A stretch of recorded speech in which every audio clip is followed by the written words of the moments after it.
welcome to my review video for prime factorization. So if I want to find the prime factorization of 64, I think, I need to use a factor tree. So I'll think about 64 and I think about what times what would give me 64.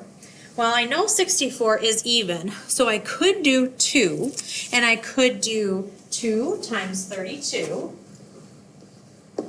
2 then would be prime, so I'm done with that branch, but 32 is not. 32 is even again, so I could do 2 times 16. Well, 2 then is prime, so that branch is done, but 16 is not. 16 is even, so I could do 2 times 8. 2 then would be prime, but 8 is not. 8 can be broken down into 4 times 2. Then 2 would be prime, but 4 is not. 4 could then be broken down into 2 times 2. Now if you look at all of these 2's here, those that I have circled, those would be the prime factorization. So the prime factorization that I would write for 64 would be 2 times 2 times 2 times 2 times 2 times 2. Because I have 1, 2, 3, 4, 5, 6 2's. 1, 2, 3, 4, 5, 6 2's. That would be the prime factorization of 64. Now that's just one way that I could do it. I could do it another way. I could think, okay, what times what gives me 64? And I think right away of 8 times 8 is 64. So I write down 8 times 8. Well, neither of those are prime, so they can be broken down into being 4 times 2 and 4 times 2. Well, now the 2 here branches are done, so I just am left with 4.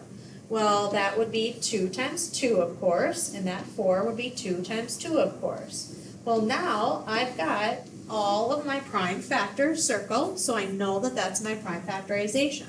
And if I look at it, I have 1, 2, 3, 4, 5, 6 2's, so I get the same answer doing my prime factorization, whether I started with 2 times 32 or I started with 8 times 8. You just have to start your factor tree with whatever numbers work best for you.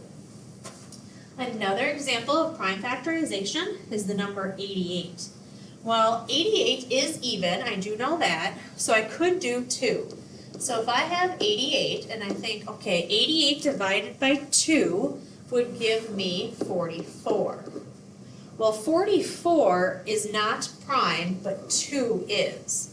So then I think, well, what times what gives me 44? And right away 11 pops into my head because I know 4 times 11 is 44. Well, 11 is a prime number, so that one's done. But 4 is not. So 4 would break down to 2 times 2. And then all of those circle numbers, that would be my prime factorization. So it would be 2 times 2 times 2 times 11 would be my prime factorization for 88. Or let's say I did it another way. Let's say I saw 88 and I thought, well, gee, that's 8 times 11. Well, 11 I know is prime, so that branch is done. But 8 could be broken down into 4 times 2. 2 is done, so then I have to break down 4 to be 2 times 2. Well, those are both then now prime, so I get 2 times 2 times 2 times 11, which is the exact same thing I got when I did the prime factorization, starting with 2 and 44. So really for prime factorization, you just have to start building your factor tree and think about if you get prime numbers like 2, 3, 5, 7, those are prime numbers, so those branches are done, so you don't need to go any further with those branches. Thanks for watching.